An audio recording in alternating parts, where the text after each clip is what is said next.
Hi everyone, Dave's Garden and Vine here. Been away for a couple of weeks, so it's that first day when you come back, whether you've been on holiday or wherever you've been away from your garden.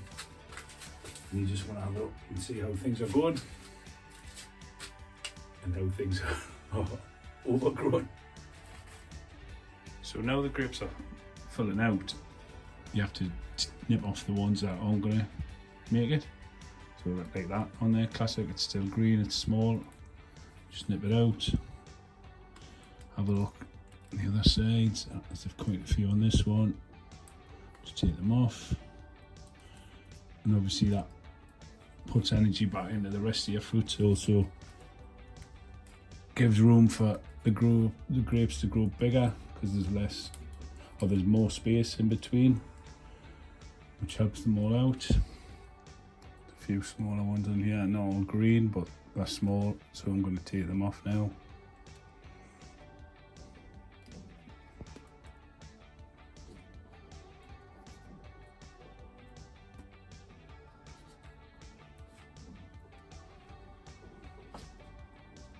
On this one here, there's a few, just see them, a lot more underdeveloped than the rest, so just take them off.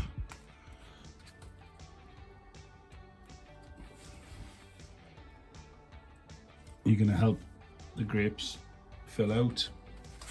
Take it further up. Which ones like this, in the end,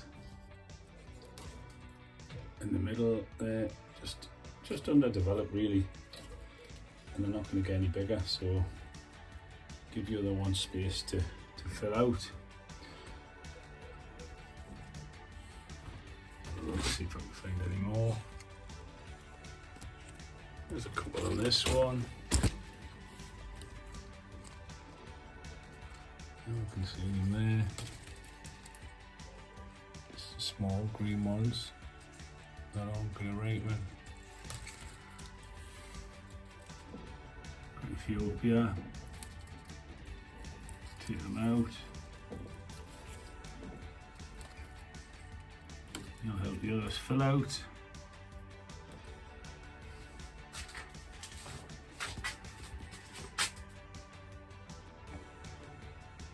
Plenty good looking bunches though, so I'm quite pleased.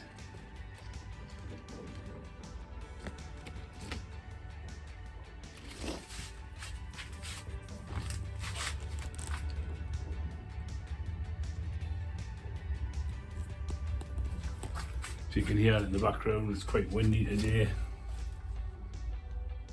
So I apologise for that. Oh, there's a couple of green ones. Just turn it around to the back. There you go. Anything on here? No.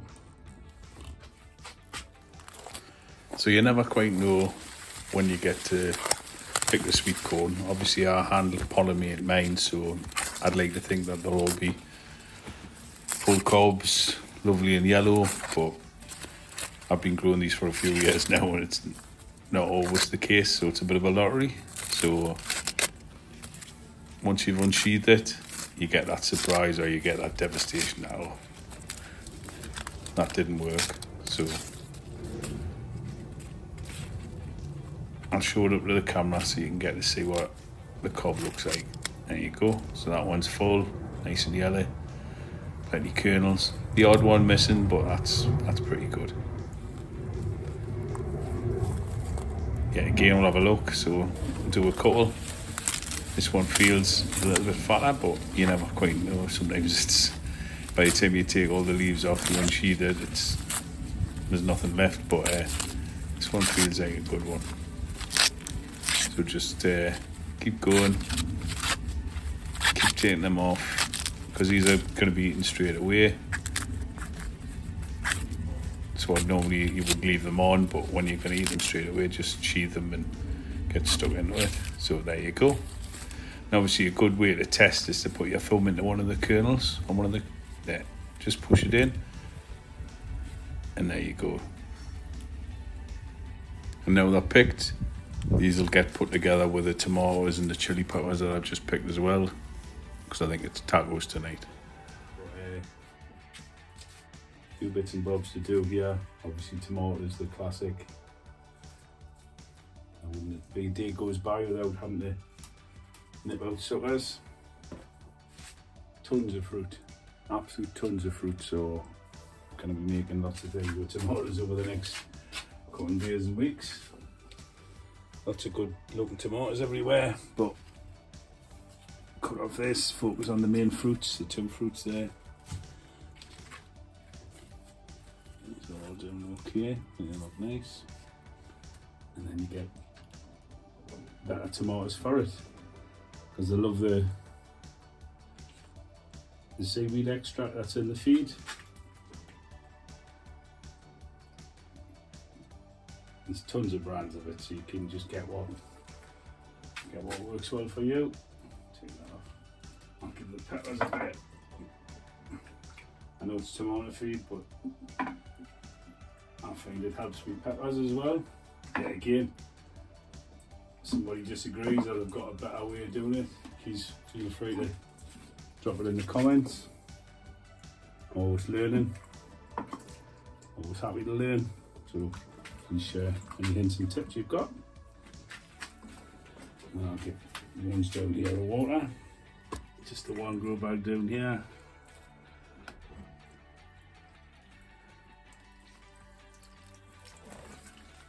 And then another one on this side.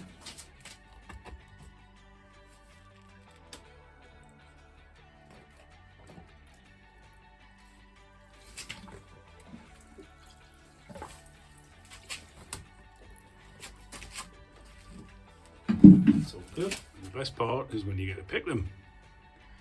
As always, I always take them against this knuckle joint here. It just comes away really nicely. Lasts longer, seems to last longer for me if you do it like that. So take some of these smaller ones. Also, another job when you've been away for a while, if you've got an apple tree, is there's always like wind falling apples. So you go around your lawn, pick them all up. I've got a big basket here, keeps them all in, which is always good. Obviously, none of them will get wasted. I'll use them all up, either in cooking, or if there's any of them rotten, I'll put them in the compost. But they'll all be made full use of.